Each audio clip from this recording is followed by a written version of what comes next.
The hope experiment, এটা আসলে hope এক্সপেরিমেন্টটা কী জিনিস এবং আমাদের স্টুডেন্টের সাথে বা স্টুডেন্ট লাইফের সাথে হোপ এক্সপেরিমেন্টটা কীভাবে সম্পর্কযুক্ত। 1950 সালে একজন গবেষক, সম্ভবত তার নাম ছিল ডক্টর কার্ট, একটা ইঁদুরের উপর পরীক্ষা করেন। ইঁদুরকে একটা বড় পানির টবের মধ্যে ছেড়ে দেওয়া হয়। তো প্রথমে একটা ইঁদুরকে ছেড়ে দেওয়া হয়। সেই ইঁদুরটা 1 minute, 2 minute, 3 minute, 4 minute, 5 minute এবং সবশেষে দেখা যায় যে 15 মিনিট পর্যন্ত সে বাইচে থাকতে পারে। অর্থাৎ এই 15 মিনিট পর্যন্ত তার মধ্যে বেঁচে থাকার ইচ্ছা শক্তিটা ছিল। কিন্তু কেন এই 15 মিনিট? এটাকে পরবর্তীতে কি আর বাড়ানো যায় না, বা এটাকে কি আর কমানো যায় না? মানে কেন 15 মিনিট হইল? বিষয়টা হচ্ছে এরকম, পরবর্তীতে আর একটা ইঁদুরকে ঠিক সেম টবে, পানির টবে ছেড়ে দিল। ছেড়ে দেওয়ার পরে 15 মিনিটের ঠিক আগে যখন দেখা গেল যে ইঁদুরটা খুব হাঁপায় যাইতেছে, প্রায় মৃত্যুর কাছাকাছি চলে গেছে, তখন সেই ইঁদুরটাকে উঠায় নিল পানির থেকে। তাকে যথেষ্ট বিশ্রাম দেওয়া হইল, তাকে পর্যাপ্ত সময় দেওয়া হইল রিক্যাপ করার জন্য, রিগেইন করার জন্য। তারপরে আবার তাকে সেম পানির টবে ছেড়ে দিল। অ্যান্ড গেস হোয়াট, যে আসলে ইঁদুরটা কতক্ষণ বাঁচছিল?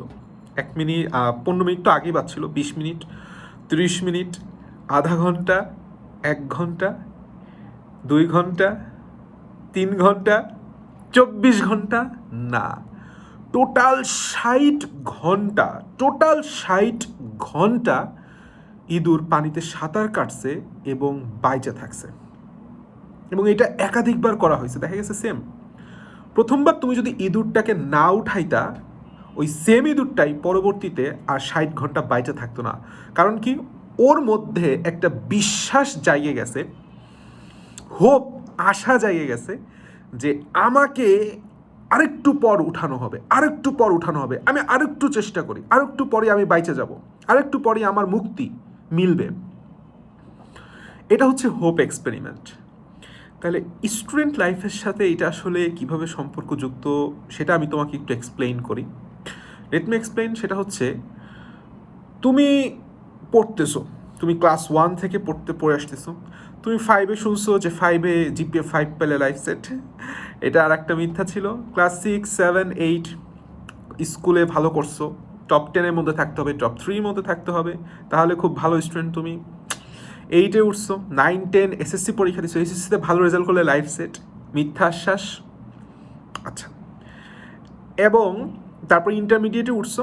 এখন এই যে মোটামুটি ক্লাস 10 পর্যন্ত তোমার মধ্যে একটা আশা ছিল যে না, ঠিক আছে, জিপিএ 5 পেলে আমার লাইফ সেট, জিপিএ 5 পেলে আমি ভালো স্টুডেন্ট, ক্লাস টপ থাকলে, টপ 3-এর মধ্যে থাকলে আমি ভালো স্টুডেন্ট। কিন্তু এই যে ইন্টারমিডিয়েট লাইফে উঠার পরের থেকে তুমি তোমার রিওয়ার্ডটা পাইতেছো না।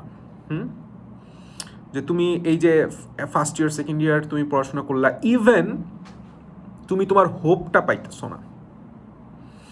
মানে ম্যাক্সিমাম স্টুডেন্ট কী করতেছে, বিশেষ করে যারা একটু অ্যাভারেজ স্টুডেন্ট, কিংবা বিশেষ করে যারা সেকেন্ড টাইমার্স আছো, তাদের বেলায় এটা খুব বেশি প্রযোজ্য যে তারা আসলে হোপটা পায় না যে তাদের কি আদৌ চান্স হবে কি না। ওই যে ইঁদুরটা 15 মিনিটে মারা গেল, কারণ ওর মধ্যে এই কনফিউশনটা ছিল ও বোধহয় আর বাঁচবে না, মানে এভাবেই শেষ হয়ে যাবে, সো ও হাল ছেড়ে দিছে। কিন্তু যখন একটা ইঁদুরকে একটা রিওয়ার্ড দেওয়া হইলো, 15 মিনিট পর ঠিক মরার আগে তাকে ফেলানো হইলো, তখন তার মধ্যে একটা বিলিভ এবং হোপ, আশা জাগ্রত হয়েছে, খুব দৃঢ়, খুবই শক্তপোক্ত একটা বিশ্বাস জাগ্রত হয়েছে যে না, আমাকে বোধহয় নেক্সট 15 মিনিট পর আবার তোলা হবে। তো যারা অ্যাডমিশন ফেজের মধ্যে ঢুকবা, এইচএসসি 26 বা 27, বা অ্যাডমিশন ফেজে অলরেডি ব্যর্থ একবার হয়ে গেছো, তাদের কাছে এই রিওয়ার্ডটা থাকতে হবে। রিওয়ার্ডটা নাই আসলে, যে ওরা নেক্সটে যে চান্স পাবে, এই রিওয়ার্ডটা ওদের নাই। তো এইখান থেকে আসলে তোমাদের করণীয় কি বা শিক্ষণীয় কি, সেটা হইতেছে আচ্ছা, ওই যে প্রথমে যেই ইঁদুরটা মারা গেল 15 মিনিট, সেই ইঁদুরটাই তো পরবর্তীতে 60 ঘন্টা সাঁতার কাটছে পানিতে, একটা না বাইচে থাকছে না, থাকছে। দ্যাট মিনস তোমার এখানে হোপ থাকুক বা না থাকুক, তোমাকে জাস্ট সেলফ কনফিডেন্স থাকতে হবে এবং সেলফ বিলিফ থাকতে হবে যে তুমি নিজের উপর বিশ্বাস করতে পারতেছো কিনা। আল্লাহ তাআলার উপর বিশ্বাসের পর তুমি নিজের উপর বিশ্বাস করতে পারতেছো কিনা। না, আমি লেগে থাকবো যতক্ষণ পর্যন্ত আমি আমার সর্বোচ্চ অর্জনটুক না করতে পারি। আমি আবারও বলতেছি, এই হোপটা তোমার মধ্যে থাকতে হবে। তোমার মধ্যে যখনই কনফিউশন ঢুকবে যে আমার মধ্যে চান্স পাবো কি পাবো না, এত শিক্ষার্থী, আমার আবার সেকেন্ড টাইমার্সে ভাববে 3 মার্ক 4 মার্ক 5 মার্ক কাটা যাবে, আমি অ্যাভারেজ স্টুডেন্ট, আমি একটু কম পারি, আমার একটু কম মুখস্থ থাকে, আমার কম মনে থাকে, আমি এত পড়ার পরেও পারতেছি না, এই জিনিসগুলো তোমার হোপ বা আশাটাকে মেরে ফেলে। এবং আমাদের সোসাইটি তো আছেই, কেউই বলবে না যে না তুমি চালায় যাও, ইনশাল্লাহ তোমার সামনে অনেক ভালো ভবিষ্যৎ আছে। কেউই বলবে না যে না ঠিক আছে, তোমাকে ওই ইঁদুরের মতো কেউ তোমার উঠাই নিবে না।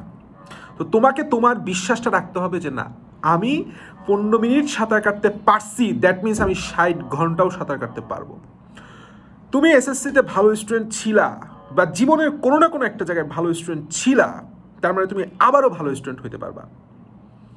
তুমি কোনো না কোনো একটা পরীক্ষায় টপে আসছো, তার মানে তুমি আবার ওই জায়গাটা গেইন করতে পারবা। যেই বিষয়টা একবার অ্যাচিভ হয়ে যায় সেটা রিগেইন অবশ্যই আবার করা যাবে, এটা জিনিসটা মাথায় রাখবা, এটা জিনিসটা অবশ্যই মাথায় রাখবা। সো হোপ এক্সপেরিমেন্ট থেকে তোমার আমার শিক্ষণীয় যে ঘটনাটা সেটা হইল যে তুমি তোমার লিমিট তুমি নিজেই জানো না, একমাত্র আল্লাহ তাআলা জানেন যে তোমার লিমিট কীরকম।